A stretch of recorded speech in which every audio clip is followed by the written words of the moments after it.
आप सभी साथियों को जय भीम। मैं शतन कुमार गौतम और आप देख रहे हैं बहुजन मूवमेंट यूट्यूब चैनल। साथियों,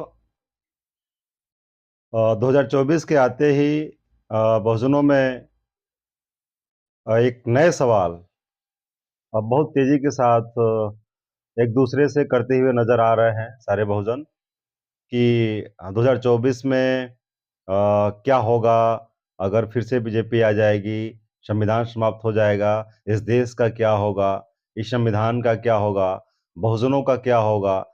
जो हजारों साल के बाद इनका मानना है कि हजारों साल के बाद जो हमको मुक्ति मिली है, थोड़ी सी जो आज़ादी मिली है संविधान के माध्यम से, क्या हम फिर से बैक टू पवेलियन कहा जाए कि जबरन फिर से गुलामी हम लोग स्वीकार करेंगे, क्या होगा।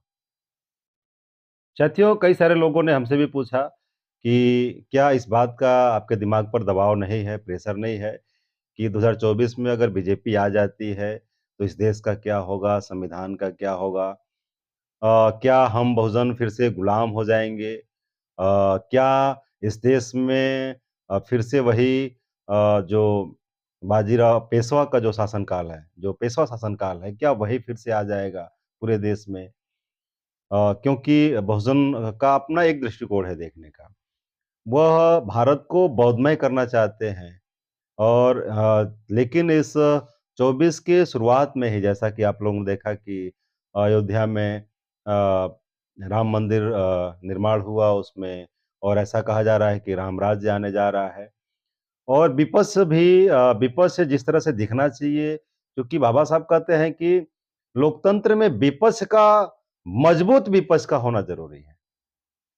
जिस देश में मजबूत विपक्ष नहीं होता है, उस देश में डेमोक्रेसी नगण्य हो जाती है, नदारद हो जाती है। तो वर्तमान समय में मजबूत विपक्ष को ना कहा जाए, मैं समझ रहा हूँ कि विपक्ष एकदम साफ बिल्कुल नहीं दिखाई दे रहा है। तो इसलिए बहुजन समाज के लोग एकदम परेशान हैं कि क्या यह ऐसे होता रहा तो इस देश का क्या होगा, संविधान का क्या होगा, बहुजन समाज का क्या होगा? जो अगर महामना ज्योतिराव फूले साहब से देखा जाए, तो वहाँ से जो 1848 से जो ये मूवमेंट शुरू होता है और 1950 में जाकर के संविधान बाबा साहब दे पाते हैं। तो कांशीराम साहब कहते हैं कि ये 108 सालों का संघर्ष करने के बाद संविधान हमें एक दस्तावेज के रूप में मिला है। यह 108 सालों का एक संघर्ष का परिणाम है संविधान। तो सारे बहुजन लेकिन परेशान हैं कि 2024 में अगर फिर से बीजेपी आ जाती है तो क्या होगा?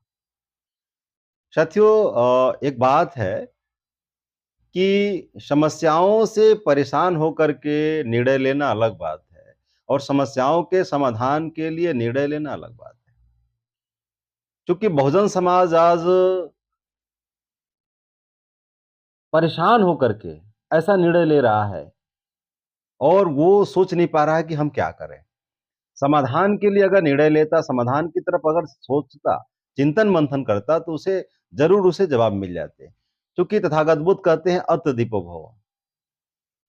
लेकिन आज वर्तमान समय में जो पूरा बहुजन समाज है पूरे भारत का, वो अपने बल पर कांशीराम साहब भी कहते हैं कि हमें अपने बलबूते के आधार पर इस देश का हुक्मरान बनना है, शासन करती जमात बनना है। ये जो लड़ाई है, जो संघर्ष है, यह राजपाट लेने की लड़ाई है। और राजपाट मुफ्त में नहीं मिलता। दूसरे लोग आपको फ्री में नहीं दे देते, ऐसे ही नहीं दे देते। यह अपने बलबूते हमें हुक्मरान बनना है, अपने बलबूते पर शासक बनना है, कांशीराम साहब कहते हैं। तथागत बुद्ध भी कहते हैं कि अत दीपो भव। साथियों, इन सब बातों को ध्यान में रखा जाए और वर्तमान परिस्थिति को देखा जाए, इसमें क्या समस्या का क्या हल हो सकता है? साथियों, जैसा कि विपक्ष बीजेपी के विरोध में अगर कोई सबसे खराब अगर खराबों में भी जो सबसे बढ़िया है विपक्ष उसको देखा जाए तो कांग्रेस है। लेकिन कांग्रेस वर्तमान समय में हमें लगता है कि जानबूझ करके वो कमज़ोर बनी हुई है और पूरे भारत को, पूरे बहुजन समाज को गुमराह कर रही है कि हम मजबूती के साथ विपक्ष के रूप में लड़ रहे हैं, खड़े हैं। और ऐसे बहुत सारे सामाजिक न्याय यात्रा के माध्यम से या भारत जोड़ो यात्रा के माध्यम से वो सिर्फ दिखाने का प्रयास कर रही है। उसमें सबसे महत्वपूर्ण मामला ये है कि चूँकि आज और ये सोचनीय विषय है कि कांग्रेस आज जानबूझ करके कमज़ोर क्यों बनी हुई है। क्योंकि मानव कांशीराम साहब कहते हैं कि सवर्णों की यानी कि ब्राह्मणों की 1 नंबर की पार्टी कांग्रेस है, दूसरे नंबर की पार्टी बीजेपी है और तीसरे नंबर की party communist party of India है। तो साथियों जो 1 नंबर की ब्राह्मणों की पार्टी है, वो आज इस देश में कमज़ोर क्यों बनी हुई है? जो 2 नंबर की कांशीराम साहब कहते हैं कि जो फ्यूडलिज्म जो कभी कांग्रेस में था, कांशीराम साहब के समय में ही वो बीजेपी में चला गया। इसलिए कांशीराम साहब ने भी अपने मिशन मूवमेंट को पूरा करने के लिए बहुत सारे हथकंडों का उन्होंने प्रयोग किया। क्या वर्तमान में हमारे भी लोगों को प्रयोग करना चाहिए? और ये बात सोचकर उस कांशीराम साहब की बात को ध्यान में रखते हुए, उनकी रणनीतियों को ध्यान में रखते हुए, बहुजन समाज के बहुत सारे लीडर इस बात की तरफ देख रहे हैं कि हमें कांग्रेस के साथ मिल करके और अभी एक जो सबसे मजबूत दुश्मन है, जो बीजेपी है, उसको समाप्त करना चाहिए और कांग्रेस को हमें सरकार में भेजना चाहिए। लेकिन बहुजन समाज का के लीडर इस बात को नहीं समझ पा रहे हैं कि इनके चाहने से कांग्रेस विपक्ष में आ जाएगी, ये कैसे संभव है? अगर कांग्रेस खुद नहीं चाहेगी हमें विपक्ष में आना है, तो ये संभव नहीं है। क्योंकि कांग्रेस आज इसलिए नहीं चाह रही है, क्योंकि बहुजन दृष्टिकोण से देखने पर ज्ञात होता है कि कभी इसने बाबू जगजीवन राम जी को जब भरपूर मौका था, उनको प्रधानमंत्री बनाने का, उनको प्रधानमंत्री बनने का, उस समय उनको नहीं बनाया। क्या आज किसी दलित को या ओबीसी को या माइनॉरिटी के नेतृत्व को क्या यह प्रधानमंत्री के रूप में स्वीकार करना चाहेगी?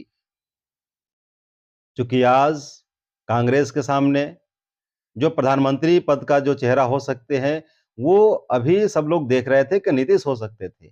लेकिन नीतीश जी फिर से बीजेपी में शामिल हो गए।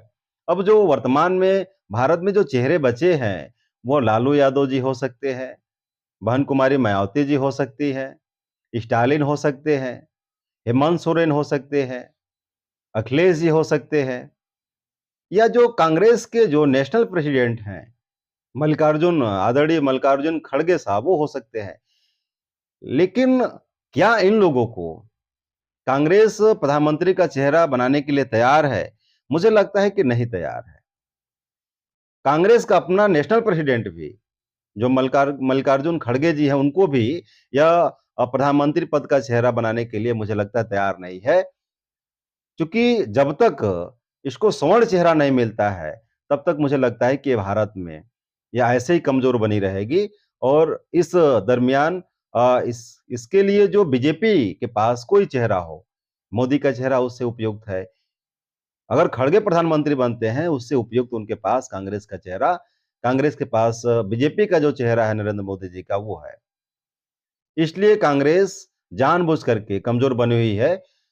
मुझे लगता है कि वो 29 में जब वो इस बात को जान लेगी, पूरा भारत हैरान हो जाएगा, परेशान हो जाएगा कि इन लोग के चेहरा बनाने से और हम नहीं जीत पा रहे हैं, कांग्रेस मजबूत नहीं हो पा रही है, तो मजबूरन जब 29 में शायद राहुल गांधी जी को प्रधानमंत्री पद का चेहरा जब स्वीकार करेगी इस भारत की जनता, तो कांग्रेस फिर से और वो जो इंटरनल जो ब्राह्मण जो कभी कांग्रेस में थे, आज जो बीजेपी में है, वही आकर के कांग्रेस का साथ सहयोग करेंगे और स्वर्ण को किसी भी स्वर्ण को प्रधानमंत्री पद का चेहरा बनाने के लिए तैयार हो जाएँगे।